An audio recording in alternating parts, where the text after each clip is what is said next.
இத்தனை சிறப்பு வாய்ந்த ஒரு கருத்தரங்கத்தில் கலைஞர் அவர்களினுடைய நினைவுகளை அவரை பற்றி பேசுவதற்காக கொடுக்கப்பட்டிருக்கிற தலைப்புகளே கொஞ்சம் வித்தியாசமான தலைப்பு. அவர் நடந்த திசையெல்லாம் மலர்கள் மனம் பெற்றன, முட்கள் காயப்பட்டன, வானம் வயப்பட்டது, சிறைகள் சிறைப்பட்டன என்ற தலைப்பு. பொதுவா மலர் அப்படின்னா அது மனம் வீசத்தான் செய்யும், முட்கள்னா காயப்படுத்ததான் செய்யும். ஆனா இங்க தலைப்பு எப்படி கொடுத்திருக்காங்க அப்படின்னா, மலர்களுக்கே மனம் கிடைத்தது. அவர் நடந்த பாதையில், கலைஞர் அவர்கள் நடந்த பாதையில் முட்கள் காயப்பட்டன. முட்கள் தான் எப்பவுமே மற்றவங்களை காயப்படுத்தும் இல்லையா? ஆனா இங்க அந்த முட்களே காயப்பட்டன. அப்படி முட்கள் காயப்பட்ட அளவிற்கு அவர் என்ன செய்தார்? காயப்பட்ட முட்கள் எவை? இதுதான் இங்க பேச போற செய்தியா இருக்கும். வானம் வயப்பட்டது அப்படின்றது, சிறைகள் சிறைப்பட்டன, இதுதான் எனக்கு கொடுத்திருக்கிற தலைப்பு. சிறைனாலே சிறைப்படுத்துறது அதுதான். ஆனா அந்த சிறையே சிறைப்பட்டது அப்படிங்கிற ஒரு தலைப்புல பேச சொல்லியிருக்காங்க. சிறை கலைஞர் அப்படின்னு எடுத்துக்கிட்டு பேசணும்னா தலைவர் கலைஞர் அவர்களினுடைய சிறை வாழ்க்கை பற்றி நிறைய பேசலாம். பாளையங்கோட்டையினுடைய தனிமை சிறையில் அவர் அடைக்கப்பட்டதாகட்டும், அந்த சிறைக்கு பேரறிஞர் அண்ணா அவர்கள் போய் பார்த்தபோது பார்த்துவிட்டு அங்கே நடந்த கூட்டத்தில் பாளையங்கோட்டையில் பேரறிஞர் அண்ணா அவர்கள் பேசும்போது, என்னுடைய தம்பி கருணாநிதி அடைக்கப்பட்டிருக்கின்ற இந்த பாளையங்கோட்டை சிறைதான் எனக்கு புனித தலம் என்று அண்ணா சொன்னது. அதேபோல் கள்ளக்குடி போராட்டத்தில் தலைவர் கலைஞர் அவர்கள் கைது செய்யப்பட்டு திருச்சி சிறையில் அடைக்கப்பட்டது. இப்படி அவருடைய சிறை வாழ்க்கை குறித்து தனியாக நாம் பேசலாம். ஆனா இங்க அது இல்லை. அவர் கடந்து வந்த பாதையில், அவருடைய அரசியல் பாதையில், அவருடைய சமூக பணி நடைபெற்ற பாதையில் சிறைகள் சிறைப்பட்டன அப்படிங்கிறதான் தலைப்பு. அதாவது பொதுவா நிறைய இடங்கள்ல பார்த்தீங்கன்னா இந்த தமிழ் சமூகத்தினுடைய வரலாற்றை கொஞ்சம் பின்னோக்கி போய் நம்ம பார்த்தோம் அப்படின்னா நிறைய தடைகள் இருந்தன. அந்த தடைகளையே நாம சிறைகள் அப்படின்னு எடுத்துக்கலாம். எதையுமே நாம செஞ்சிடக்கூடாது, எந்த ஒரு முன்னேற்றமும் நம்ம வாழ்க்கையில வந்துடக்கூடாது, தமிழர்களினுடைய வாழ்க்கையில் எந்த ஒரு வசந்தமும் வீசிடக்கூடாது, அவர்கள் ஒரு நாகரிகமான மனிதர்களாக கூட ஆயிடக்கூடாது, அவங்களுக்கு கல்வி கிடைக்கக்கூடாது, அவங்களுக்கு வேலை வாய்ப்பு கிடைக்கக்கூடாது, அவங்களுடைய பிள்ளைகள் படித்து உயர்நிலைக்கு போயிடக்கூடாது, பொருளாதாரத்தில் தமிழர்கள் உயர்ந்துடக்கூடாது. இப்படி பல கூடாதுகளை அவங்க வச்சிருந்தாங்க. இந்த சமூகம் அப்படி அங்கங்கே பல்வேறு தடைகளை நமக்கு இங்கே விதித்து வைத்திருந்தது. அதை எல்லாத்தையும் உடைத்தது தான் திராவிட இயக்கம், தந்தை பெரியார் அவர்களுடைய அந்த போராட்டங்கள். இது சுருக்கமாக சொல்லணும்னா, ஒரு படத்தில் ஒரு காமெடி வரும் இல்லையா, சார் அவனை பிடிங்க சார், பிடிச்சி ஜெயிலில் போடுங்க சார் அப்படின்னு ஒரு காமெடி வருமா இல்லையா? அப்படித்தான் தலைவர் கலைஞர் அவர்கள் என்ன செஞ்சாருன்னா, இந்த சின்ன சின்ன சிறைகள் எல்லாம் இருந்தது இல்லை, எதெல்லாம் நமக்கு செய்யக்கூடாதுன்னு சொல்லி நம்மளை சுற்றி ஒரு வேலி போட்டு வச்சாங்களோ, இதை தாண்டி நீ வரக்கூடாது, உனக்கு இதுதான் விதிக்கப்பட்டது, நீ இங்கே தான் இருக்கணும், இதை தாண்டி நீ வெளியில் வரக்கூடாதுன்னு நம்மளை சுற்றி சுற்றி ஒரு சின்ன சின்னதாக அங்கங்கே வேலி போட்டு வச்சாங்க. கோயிலுக்கு போனோமா, அந்த கோயிலுக்கு உள்ளே போகக்கூடாது, நீ இந்த இடத்துக்குள்ளே தான் நீ நிற்கணும் அப்படின்னு அங்கே ஒரு சின்னதாக ஒரு வேலி போட்டு நம்மளை அதுக்குள்ளே நிற்க வச்சாங்க. அதே மாதிரி பள்ளிக்கூடத்துக்கு போகணுமா, கூடாது, நீ அப்படியே படித்தா கூட இத்தனாவது வகுப்பு வரைக்கும் தான் படிக்கணும், இங்கே நின்று தான் நீ பாடம் கேட்கணும் அப்படின்னு ஒரு சின்னதாக அந்த இடத்துல ஒரு வேலி போட்டு நம்மளை நிற்க வச்சாங்க. அரசு வேலைக்கு போகணுமா, சரி, தெரிஞ்சோ தெரியாமலோ இந்த நாட்டுக்கு சுதந்திரம் வந்துருச்சு, திராவிட முன்னேற்ற கழகம் அப்படிங்கிற ஒரு மக்கள் இயக்கம், ஒரு சமூக நீதி இயக்கம் ஆட்சிக்கு வந்துருச்சு, பேரறிஞர் அண்ணான்னு ஒருத்தர் எல்லாரும் சரிசமம், எல்லாருக்கும் எல்லாமே கிடைக்கணுன்ற சட்டங்களை எல்லாம் கொண்டு வந்தாரு. அதை தொடர்ந்து அவருடைய தம்பி கலைஞர் அவர்கள் ஆட்சிக்கு வந்ததுக்கு அப்புறமா சமத்துவபுரங்கள் வரைக்கும் கொண்டு வந்துட்டாரு. அதனால நீங்க என்ன பண்ணுங்க, பரவாயில்ல வேலைக்கு வாங்க, ஆனா என்னென்ன வேலைக்கு நீங்க வரணும்னு நாங்க சொல்றோமோ அது வரைக்கும் தான் நீங்க அலுவலகங்களுக்குள்ள நீங்க வர முடியும் அதை தாண்டி நீங்க உயர் பதவிகளுக்கெல்லாம் ஆசைப்படக்கூடாது அப்படின்னு அங்க ஒரு சின்னதா ஒரு வேலி போட்டு வச்சாங்க. தலைவர் கலைஞர் தான் என்ன செஞ்சாரு, இந்த சின்ன சின்ன வேலைகள், அந்த சிறைகள் இருக்குல்ல, அது எல்லாத்தையும் பிடிச்சி ஒரு பெரிய ஜெயிலுக்குள்ள போட்டு வச்சுட்டார். போட்டு வச்சுட்டு நம்மளெல்லாம் என்ன பண்ணார், நீ நட, நீ போ, நீ பள்ளிக்கூடத்துக்கு போ, நீ வேலைக்கு போ, உனக்கு ப்ரமோஷன், அதுக்காக நான் இந்த சட்டத்தை கொண்டு வந்திருக்கேன். பெண்களா நீங்கெல்லாம் என்ன பண்ணக்கூடாது, வீட்டுக்குள்ளேயே அடைஞ்சு கிடக்கூடாது, வீட்டு விட்டு வெளியில வாங்க. இப்படியெல்லாம் அவர் நமக்கான கதவுகளை சட்டத்தின் மூலமாக, தன்னுடைய அதிகாரத்தின் மூலமாக திறந்து வைத்தார். அதனாலதான் இன்னைக்கு நாம இங்க வந்து உட்கார்ந்துட்டு இருக்கோம். ஒவ்வொன்னா பார்க்கலாம். கல்வி, கல்விக்கான தடை இப்ப வரைக்கும் நமக்கு அந்த தடை இருந்துகிட்டே இருக்கு. இப்போ இந்த அரசியல், இப்ப இருக்கிற கரண்ட் விஷயத்தை பேசணும்னா நீட், அந்த நீட் என்ற ஒரு விஷயத்தை கொண்டு வந்து எத்தனை பிள்ளைகளினுடைய உயிரை இந்த ஒன்றிய பாஜக அரசு காவு வாங்கியிருக்குன்னு உங்களுக்கு தெரியும். ஆனா இப்படியெல்லாம் நடக்கும் அப்படின்னு தெரிஞ்சுதான் அன்றைக்கே 2006 தலைவர் கலைஞர் அவர்கள் நுழைவுத் தேர்வு ரத்து சட்டத்தை கொண்டு வந்தார். நிறைய மருத்துவர்கள் உருவானாங்க. கிராமப்புறங்களிலிருந்து, ஏழை எளிய குடும்பங்களிலிருந்து, ஒடுக்கப்பட்ட சமூகத்திலிருந்து நிறைய மருத்துவர்கள் வந்தாங்க. இப்பவும் பாருங்க, ராஜீவ்காந்தி மருத்துவமனையில், ஸ்டான்லி மருத்துவமனையில், கீழ்ப்பாக்கம் அரசு மருத்துவமனைகளில் மிகப்பெரிய மிகச்சிறந்த மருத்துவர்களாக இருக்கிறவங்கெல்லாம் யாரு? இந்த நீட்டெல்லாம் வந்து தொலைகிறதுக்கு முன்னாடி வந்து MBBS படிச்சு வந்தவங்க தான் அந்த சிறந்த மருத்துவர்கள் எல்லாருமே. இப்படிப்பட்ட ஒரு சூழலை தடுக்கணுன்றதுக்காக தான் இந்த நீட் அப்படின்றது கொண்டு வந்தாங்க. அதை உடைத்தது 2006 நுழைவுத் தேர்வு ரத்து சட்டம் அப்படின்னு ஒன்று கொண்டு வந்து 12ஆம் வகுப்பு மதிப்பெண்ணே போதும் அப்படின்ற ஒரு நிலையை தலைவர் கலைஞர் ஏற்படுத்தினார். இன்னைக்கு எப்பவுமே இவங்க என்ன சொல்றாங்கன்னா, அது என்ன, நாங்க எதை கொண்டு வந்தாலும், அதாவது ஒன்றியத்தில் இருக்கிற பாஜக எந்த சட்டத்தை கொண்டு வந்தாலும் தமிழ்நாடு தாங்க இதை எதிர்க்குது, நீங்க தாங்க எதிர்க்கிறீங்க, அதுலயும் குறிப்பா திமுக தாங்க எதிர்க்குது, வேற யாருமே எதிர்க்கிறது இல்லை, வட மாநிலத்துல எல்லாம் யாருமே எதிர்க்கிறது இல்லை, இப்படி சொல்லிட்டே இருந்தாங்க. இன்னைக்கு பாத்தீங்கன்னா வட மாநிலங்கள் முழுக்க நீட் எதிர்ப்பு பத்தி எரியுது. அகிலேஷ் என்ன சொல்றாரு, உத்தரப்பிரதேசத்துல நீட் தேர்வை ரத்து செய்யணும்னு சொல்றாரு. இன்னைக்கு மம்தா பானர்ஜி அந்த இடத்துக்கு வந்துட்டாங்க. ராகுல் காந்தி காங்கிரசினுடைய தேர்தல் அறிக்கையிலேயே குறிப்பிடுறாங்க, அவன் நாடாளுமன்றத்தில் நீட் தேர்வு ரத்து கொடுத்து நான் பேசுவேன்னு சொல்றாரு. அப்போ எவ்வளவு பெரிய ஒரு தொலைநோக்கோடு தலைவர் கலைஞர் அவர்கள் இதையெல்லாம் செஞ்சிருக்காருன்னு பாருங்க.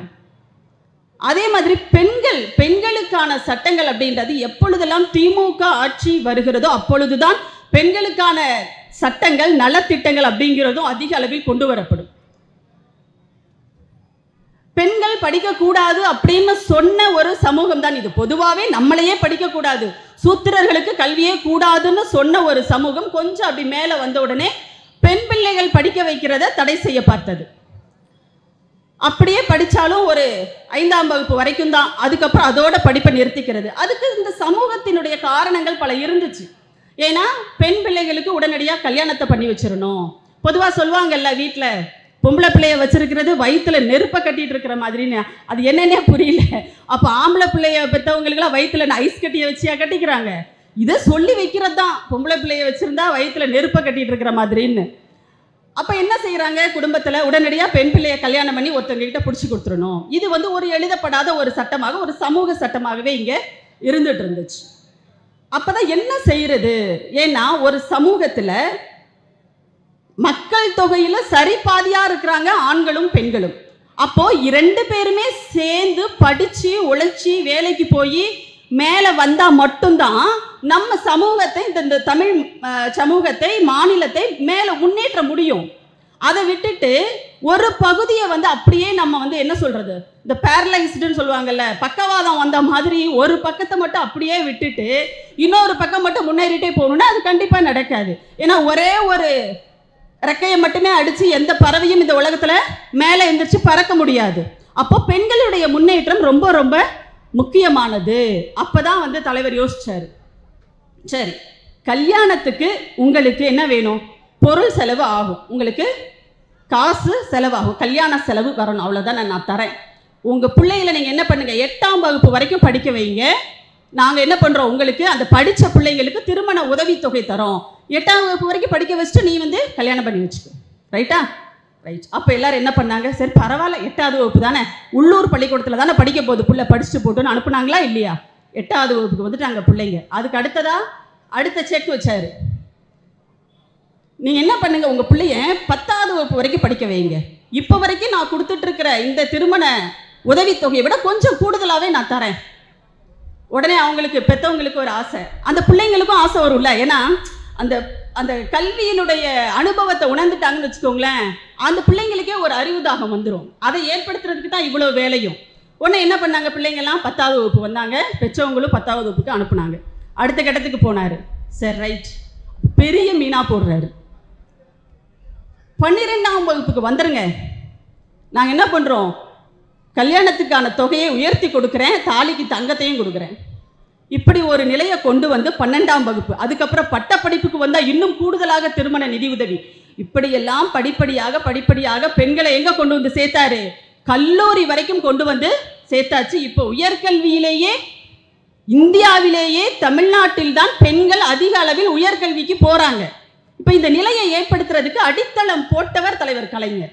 அந்த இடத்துல அவர் என்ன பண்ணாரு, பொம்பளை பிள்ளைங்களை படிக்க அனுப்பக்கூடாது, பொம்பளை பிள்ளைங்க வெளியில போனா கெட்டு போயிடுவாங்க, இதெல்லாம் இருக்குல்ல, எல்லாம் தூக்கி போட்டு ஒரு இடத்துல போட்டு அடைச்சிட்டாரு. அதுல தூக்கி ஓரமா வைன்னு சொல்லிட்டு இன்னைக்கு பொம்பளை பிள்ளைங்களை படிக்க வைக்காத ஒரு குடும்பத்தை தமிழ்நாட்டில் நீங்க காட்டியிருங்க பார்க்கலாம், இருக்காது. இதே மாதிரி படிச்சு முடிச்சு அரசு வேலைக்கு நம்ம பிள்ளைங்க போறாங்கல்ல, அப்பெல்லாம் பார்த்தீங்கன்னா குறைந்தபட்சம் ஒரு பியூன் வேலை, ஒரு அட்டெண்டர் வேலை, இப்படிதான் நம்ம பிள்ளைங்கள்லாம் வந்து போயிட்டு இருந்தாங்க. ஏன்னா அதுக்கப்புறமா அரசு வேலைகளில் உங்கள் எல்லாருக்கும் இந்த நடைமுறைகள் தெரியும். அரசு வேலைக்கு உள்ள போயாச்சுன்னா அது அடுத்தடுத்து ப்ரமோஷன்ல மேலே மேலே உயர் பதவிகளுக்கு போவாங்க. ஆனால் அப்படியெல்லாம் போக முடியாத அளவுக்கு அங்கே ஒரு தடையை வச்சிருந்தாங்க. நல்லாவே தெரியும் நமக்கு, ஒரு காலகட்டத்தில் இடஒதுக்கீடெல்லாம் வருவதற்கு முன்பு, திராவிட இயக்கம் ஆட்சிக்கு வருவதற்கு முன்பு அரசு அலுவலகங்கள் என்பவை எப்படி இருந்தன, ஒரு குறிப்பிட்ட சமூகத்தினரினுடைய ஆதிக்கத்தில் தான் அந்த அரசு அலுவலகங்கள் இருந்துச்சு. அந்த சமூகத்திலிருந்து ஒருத்தர் போய் அங்கே அதிகாரியா உட்கார்ந்தா போதும், மாமா மச்சான் அங்க இங்க எல்லாரும் உள்ள எடுத்துக்குவாரு. அப்படிப்பட்ட ஒரு அரசு அலுவலகத்துல நம்மவர்களுக்கான இடஒதுக்கீடு, அதாவது உயர் பதவிக்கான வாய்ப்புகள் அப்படிங்கிறது தொடர்ந்து மறுக்கப்பட்டது. நீ பியூனா வேலை செஞ்சா சாகிற வரைக்கும் பியூனா வேலை செஞ்சுதான் நீ ரிட்டையர்ட் ஆகணும், வேற வழியே கிடையாது அப்படின்லாம் இருந்தது. அதுக்கு வந்து ஒரு மறைமுகமாக ஒரு குறிப்பு எழுதுகின்ற ஒரு பழக்கம், கோப்பு இருந்தது. அதை ஒழித்து கட்டியவர் தலைவர் கலைஞர். அதனாலதான் நம்ம ஆளுங்கெல்லாம் ப்ரமோஷன்ல மேலே போனாங்க. ஏன்னா அவங்களுக்கு வேண்டியவங்களுக்காக ஒரு குறிப்பு எழுது. எப்பவுமே உயர் அதிகாரிகள், இப்பவும் ஐடியில வேலை செய்யறவங்களுக்கு தெரியும், உங்களுடைய உயர் அதிகாரிகள், அதாவது உங்களுடைய டீம் லீடர்ஸ் சொல்றாங்களா, அவங்க என்ன மதிப்பீடு உங்களை பத்தி மேல கொடுக்குறாங்களோ அதை பொறுத்து தான் உங்களுக்கான சம்பள உயர்வாகட்டும் அல்லது மற்ற சலுகைகளாகட்டும் உங்களுக்கான பதவி உயர்வு எல்லாம் கிடைக்கும். அவங்க தயவு வைக்கணும். அப்படிதான் அரசு அலுவலகங்கள்லையும் இருந்துச்சு. அப்ப என்ன பண்ணுவாங்க, நம்ம ஆளுங்களுக்கு யாருக்காவது ப்ரமோஷன் வரணும்னா அவங்க என்ன எழுதுவாங்க, அவங்களை பத்தின நெகட்டிவான கருத்துக்களை வந்து எழுதி ஃபைல் எழுதி உயரதிகாரிக்கு அனுப்பிடுவாங்க, இவங்களுடைய ப்ரமோஷன் தடைப்பட்டுரும். இப்படி இருந்த சூழலில் அந்த முறையே கலைஞர் என்ன பண்ணார், அடியோட ஒழிச்சு கட்டினார். அப்போ எங்கெல்லாம் தடை இருக்கோ பார்த்து பார்த்து பார்த்து பார்த்து செய்தவர் தான் தலைவர் கலைஞர். இன்னொரு பக்கம் பாத்தீங்கன்னா, பொது வாழ்க்கைக்கும் பெண்கள் வரணும். ஏன் பெண்களுக்கு இவ்வளவு முக்கியத்துவம் கொடுக்கிறோம்? இப்பெல்லாம் கூட என்ன பண்ண ஆரம்பிச்சிட்டாங்கன்னா, எப்ப பார்த்தாலும் பெண்களுக்கே உதவிகள் செஞ்சுட்டு இருக்கீங்க, பெண்களுக்கு தான் திட்டங்கள் நிறைய வந்துட்டே இருக்கு அப்படின்னு ஆண்கள் கேட்கின்ற அளவிற்கு இன்றைக்கு பெண்களுக்கான திட்டங்கள் நடைமுறைக்கு வந்துருச்சு. ஏன்னா நீங்க யார் ஒடுக்கப்பட்டிருக்கிறார்களோ அவங்கள தானே நம்ம கை தூக்கி விடணும். அந்த வகையில் பெண்களுக்கான திட்டங்கள் திராவிட இயக்கத்துடைய திமுகவினுடைய ஆட்சியில் அதிக அளவில் செயல்படுத்தப்படுது. அப்போ பெண்கள் வந்து பொதுவெளிக்கு வரணும், படிச்சுட்டாங்க, அரசு வேலைகள் கிடைச்சிருது, வேலை வாய்ப்புக்கு போறாங்க, ரைட்டு. பொது வாழ்க்கைன்னு ஒன்று இருக்குல்ல, இது போன்ற அரசியல் சமூக பங்களிப்புகளிலும் பெண்களுக்கு ஒரு இடம் வேணும். இப்படின்னு வரும்போது பொது வாழ்க்கைக்கு வருகின்ற பெண்களுக்கு வாய்ப்பளிக்கின்ற விதமாக உள்ளாட்சியில் 33 விழுக்காடு இடஒதுக்கீடு கொடுத்தவர் தலைவர் கலைஞர். திமுக ஆட்சியில தான் அது வந்துச்சு. இன்னும் நிறைய பெண்களுக்காக செய்ததை வந்து சொல்லிட்டே போகலாம். அப்ப இது வந்து 1996ல் இந்த மாதிரியான விஷயங்கள் எல்லாம் நடக்குது. அதுக்கு முன்னாடியே பெண்களுக்கு சொத்துரிமை 89ல் தலைவர் கலைஞர் அவர்கள் முதலமைச்சராக இருக்கும்போது தான் பெண்களுக்கான சொத்துரிமை, பரம்பரை சொத்தில் பெண்களுக்கு சம பங்கு அப்படின்ற அந்த உரிமை. இதில் தான் எங்கள் பெரியம்மாலாம் சண்டை போட்டு எங்கள் தாத்தாட்ட இருந்து சொத்தை வாங்கினாங்க, கேஸ் போட்டு. அப்போ இது அதுக்கு அடுத்தடுத்த ஆட்சி காலங்களில் பார்த்தீங்கன்னா மகளிர் சுய உதவி குழுக்கள், இங்கே இவ்வளோ பெண்கள் இருக்கீங்க, மகளிர் சுய உதவி குழுக்களினால உங்களுடைய வாழ்க்கையில குறைந்தபட்சம் ஒரு அடியாவது நீங்க முன்னேறி இருக்கீங்களா இல்லையா? உங்க பொருளாதாரத்திலும் சரி, ஏன் குடும்பத்துல யார் கையில பொருளாதாரம் இருக்கோ அவங்க தான் அங்க முடிவெடுக்க முடியும். அதுவும் நம்மளுடைய குடும்பங்கள்ல அது இயல்பாவே இருக்கும். ஏன்னா பெண்களுக்கு வீட்டில் முடிவெடுக்கிற அதிகாரம் எல்லாம் இதுக்கு முன்னாடி கிடையவே கிடையாது. உங்க வீட்டுக்காரர் என்ன சொல்றாரோ அதுக்கு தான் நீங்க தலையாட்டி ஆகணும். ஏன்னா அவர் தான் சம்பாதிச்சார், அவர் தான் குடும்பத்தை காப்பாற்றுறதுக்காக அவர் தான் வேலைக்கு போனார், அவர் தான் சம்பாதிச்சார். அந்த மாதிரியான குடும்பங்கள் அப்படிதான் சூழல். ஆனா என்னைக்கு மகளிர் சுய உதவி குழுக்கள் வந்ததோ அப்பொழுது இந்த முடிவு எடுக்கின்ற அதிகாரம் அப்படிங்கிறது, உரிமைன்றது பெண்களுக்கும் வந்து சேருது குடும்பத்துல. அந்த இடத்துல ஒரு ஜனநாயகம், குடும்பத்திற்குள்ளும் ஜனநாயகத்தை கொண்டு வந்ததுன்றது இந்த மகளிர் சுய உதவி குழுக்கள் தான். திமுக ஆட்சியில தான் மகளிர் சுய உதவி குழுக்களுக்கு அவ்வளவு நிதிகள் ஒதுக்கீடு செய்யப்பட்டு, நமக்கே தெரியும் இன்றைய நம்முடைய தலைவர் முதலமைச்சர் அவர்கள் மணிக்கணக்கில் நின்றுட்டே இருந்து அவர்களுக்கு சுழல் நிதி கொடுத்தது எல்லாத்தையும் நம்ம பார்த்துருக்கோம். இன்னைக்கு வள்ளுவர் கோட்டத்துல நிரந்தரமாக ஒரு கட்டிடம் யாருக்கு, மகளிர் சுய உதவி குழுக்களினுடைய பொருட்களை, தயாரிப்புகளை கண்காட்சியாக வைத்து அவர்கள் பொருளாதாரத்தை ஈட்டிக் கொள்வதற்காக இன்னைக்கு அங்கு நிரந்தரமாக அன்னை தெரசா அவர்களினுடைய பெயரால் ஒரு வளாகம் அமைத்து கொடுத்தது யாரு? திமுகவினுடைய ஆட்சி. அப்போ எதையெல்லாம் செய்தால் இந்த தமிழ் சமூகம் மேல வர முடியுமோ அவை எல்லாவற்றையும் யோசித்து யோசித்து திட்டமிட்டு செய்தவர் தான் தலைவர் கலைஞர் அவர்கள். நீங்க யோசிச்சு பாருங்க, இவ்வளவு செய்த ஒருவரை நாம கொண்டாடாம இருந்தா நம்மள மாதிரி நன்றி கெட்ட ஜென்மங்கள் வேற யாராவது இருக்க முடியுமா? ஆனா இப்ப என்ன சொல்றாங்க, இது எல்லாத்தையும் வந்து இப்போ வந்து ஒரு பெரிய கவலை நிறைய பேருக்கு வந்துருச்சு. கவலைன்றதை விட வயிற்றெரிச்சல் என்ன வேணா சொல்லலாம். எதுக்கு எடுத்தாலும் கலைஞர் பேரை வைக்கிறாங்கப்பா இந்த ஆட்சியில, எதுக்கு எடுத்தாலும் கலைஞர் பேர் வைக்கிறாங்க. வேற யார் பேர் வைக்கிறது? வேற யார் பேரை வைக்கிறது? ஏன்னா தமிழ்நாட்டில் எங்க பார்த்தாலும் அவர் தாங்க தெரிகிறாரு, எந்த திசைக்கு போனாலும் அவர் தான் தெரிகிறாரு. இப்போ ஒவ்வொரு வீட்டிலும் இருக்கிற முதல் தலைமுறை பட்டதாரிகள் இருக்காங்கல்ல, அவங்கள பார்க்கும்போது கலைஞர் தானே தெரிவாரு. உள்ளாட்சியில வந்து பெண்கள் தேர்தலில் போட்டிட்டு இன்றைக்கு வந்து 11 பெண் மேயர்கள் இருக்காங்களே தமிழ்நாட்டில், அவங்களெல்லாம் பார்க்கும்போது யார் ஞாபகத்துக்கு வருவாங்க? கலைஞர் தானே ஞாபகத்துக்கு வருவாரு. அப்ப அவரை நினைவு கூறாமல் அவர் பெயரில் வந்து நூற்றாண்டு நினைவு மருத்துவமனையாக இருந்தாலும் சரி, அல்லது மதுரையில வந்து நூலகமாக இருந்தாலும் சரி, அவர் பெயர்ல திறக்கிறது தானே பொருத்தமா இருக்கும். இல்ல இப்படி வச்சுக்கோங்க, நூற்றாண்டு நினைவு நூலகம் பேரறிஞர் அண்ணா அவர்கள் பெயரில் திறந்தது எவ்வளவு மிக சரியான ஒரு பொருத்தப்பாடுடையோ அதே மாதிரி தான் மதுரையில் தலைவர் கலைஞர் அவர்களின் பெயரால் நூலகம் திறந்தது. எல்லாருக்குமே தெரிஞ்ச விஷயம் தான் இது. அப்படிப்பட்டவருக்கு ஒரு நூலகம் அமைச்சிருக்கோம் நாங்க. சரி, இப்ப சொல்றாங்கல்ல எதுக்கு எடுத்தாலும் அவர் பேரை வைக்கிறாங்கன்னு. இவருக்கு இவ்வளவெல்லாம் பெருமைகள் இருக்கு, நாங்க கொண்டாடுறோம், அவர் பேரை வைக்கிறோம். சட்டமன்றத்தில் தலைவர் தளபதி அவர்கள் கூட, முதலமைச்சர் அவர்கள் கூட அறிவிச்சிருக்காங்க. தலைவர் கலைஞர் அவர்கள் பிறந்த ஜூன் 3ஆம் தேதி என்னவாக அறிவிக்கப்பட்டிருக்கிறதுனா செம்மொழி நாளாக அறிவிக்கப்பட்டிருக்கிறது. அப்ப ஏன்னா தமிழுக்கு செம்மொழி என்ற ஒரு இடத்தை, சிறப்பு இடத்தை பெற்றுக் கொடுத்தவர் தலைவர் கலைஞர். அதனால அவருடைய பெயரால் அவருடைய பிறந்த நாள் அன்று அந்த நாள் வந்து செம்மொழி நாள் அப்படின்னு கொண்டாடப்படும் முதலமைச்சர் சட்டமன்றத்தில் அறிவிச்சிருக்கிறாரு. சரி, நீங்களும் தான் 20,000 புத்தகங்கள் படிச்சிருக்கீங்கன்னா நீங்களும் சொல்லுங்க, என்னென்ன புத்தகங்கள் படிச்சிருக்கீங்க, என்னென்ன புத்தகங்கள் எழுதியிருக்கீங்கன்னு சொல்லுங்க, கொஞ்சம் பரிசீலனை பண்ணுவோம். அதெல்லாம் கிடையாது. ஏன்னா அது ஒவ்வொரு திமுக தொண்டனினுடைய ரத்தத்தில் எழுப்பப்பட்ட கட்டிடம். அது அவங்கெல்லாம் கொடுத்த ஒவ்வொரு பைசாவிலும் உருவானது தான் அண்ணா அறிவாலயம். ஆனா அதில் பேசும்போது தலைவர் கலைஞர் குறிப்பிட்டார், இந்த அண்ணா அறிவாலயத்தை தமிழ் பெருங்குடி மக்களுக்காக நான் அர்ப்பணிக்கிறேன் அப்படின்னு சொன்னார். அப்போ அவர் என்னன்னா திமுகவினுடைய தொண்டர்கள் வேறு, தமிழ்நாட்டு மக்கள் வேறுன்னு அவர் பிரிச்சு பார்க்கல. தொண்டர்களுக்கென்று ஒரு சிறப்பான இடம்ன்றது என்னைக்குமே தலைவர் கலைஞர் அவர்களுடைய இதயத்துல இருந்துகிட்டே தான் இருக்கும். உங்களுக்கே நல்லா தெரியும், ஒவ்வொருவரையும் குறிப்பிட்டு பெயர் சொல்லி அழைக்கக்கூடிய அளவிற்கு அவர் அனைவரையும் அறிந்து வைத்திருந்த ஒரு தலைவராக இருந்தார் அப்படின்னு சொல்லிட்டு.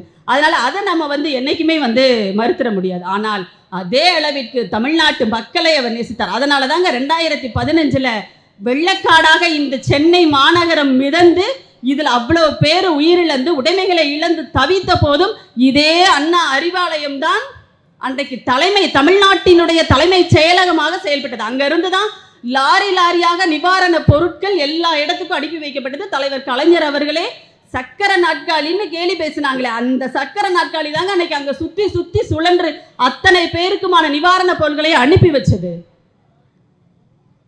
அப்போ அவரை போற்றாமல் வேற யாரை போற்றுவது அப்படிங்கிற ஒரு கேள்வி இருக்கு.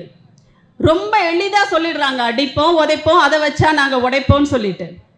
அதுக்கும் சவால் விட்டாச்சு, தைரியம் இருந்தா நீ பண்ணிப்பாருன்னு சொல்லிட்டு அது அதோட அமுங்கி போச்சுன்னு வச்சுக்கோங்க. எதையுமே தனக்காக வச்சிருந்தது கிடையாது. இப்போ ஒரு சாதாரண ஒரு நடுத்தர குடும்பத்துல கூட தன்னுடைய பிள்ளைகளுக்கு தான் சம்பாதித்த சொத்துக்களை எழுதி வைப்பது அப்படிங்கிறது தான் ஒவ்வொரு தந்தையினுடைய கடமையாக இருக்கு இல்லையா?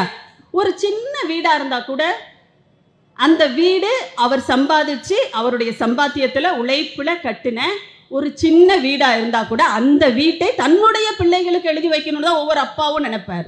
ஆனா இந்த அப்பா என்ன நினைச்சாரு தெரியுமா? கோபாலபுரம் வீடு அவரு திரைப்படத்துறையில் ஈட்டிய பணத்தில் என்னென்னமோ சொல்றாங்க, அதெல்லாம் விடுங்க, லூசுங்க நிறைய பேர் சுத்திட்டு அலையிறாங்க நாட்டில். அந்த வீட்டை யாருக்கு எழுதி வச்சாரு? அவருடைய பிள்ளைகளுக்கு எழுதி வச்சாரா?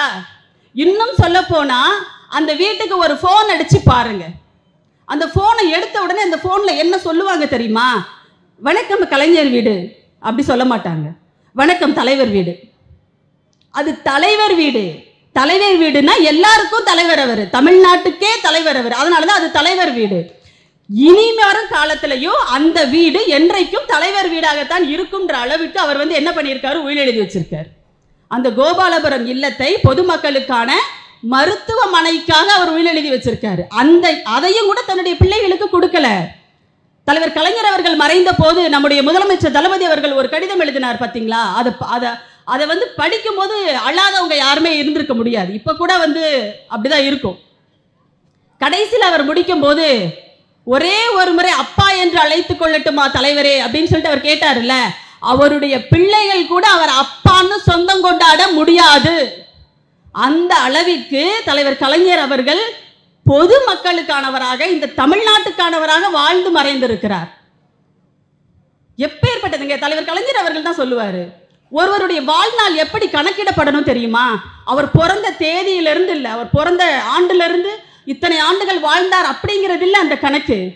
தலைவர் கலைஞர் அவர்களுடைய கணக்குப்படி சொல்லணும்னா ஒருவர் இறந்ததிலிருந்து அவருடைய வாழ்நாள் கணக்கிடப்பட வேண்டும் சொல்லிட்டு தலைவர் கலைஞர் அவர்கள் சொல்லுவார். அப்படி பார்த்தால் 2018 ஆகஸ்ட் 7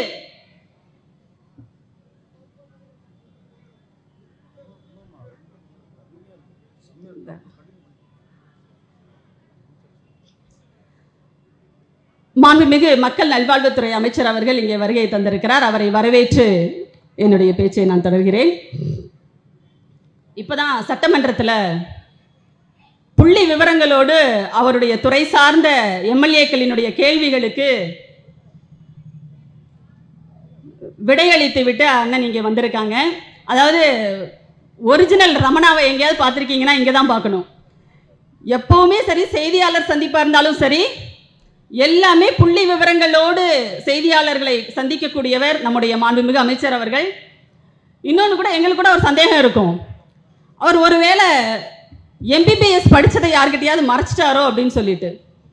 அந்த மருத்துவத்துறை சார்ந்த செய்திகளை ஒரு மருத்துவரை போல அவர் என்ன பண்ணுவார்னா பேசுறார். ஏன் அப்படின்னா அவ்வளவு ஈடுபாடு, இந்த மக்கள் மீது இருக்கின்ற அவ்வளவு அக்கறை, எல்லாவற்றையும் தெரிந்து அதுல அந்த வேலையில் இறங்கணும். அதனாலதான் அதாவது எந்த வேலையை யார்கிட்ட கொடுத்தா சிறப்பாக நடக்கும் அப்படிங்கிறத தெரிந்துதான் தலைவர் அந்த துறையை அவர்கிட்ட ஒப்படைத்திருக்கிறாருங்கிறத ஒவ்வொரு நாளும் தன்னுடைய செயல்பாடுகளின் மூலமாக மாண்புமிகு அமைச்சர் அவர்கள் நிரூபித்துக் கொண்டே இருக்கிறார். அவரை மீண்டும் ஒரு முறை நாம் வரவேற்போம். அப்போ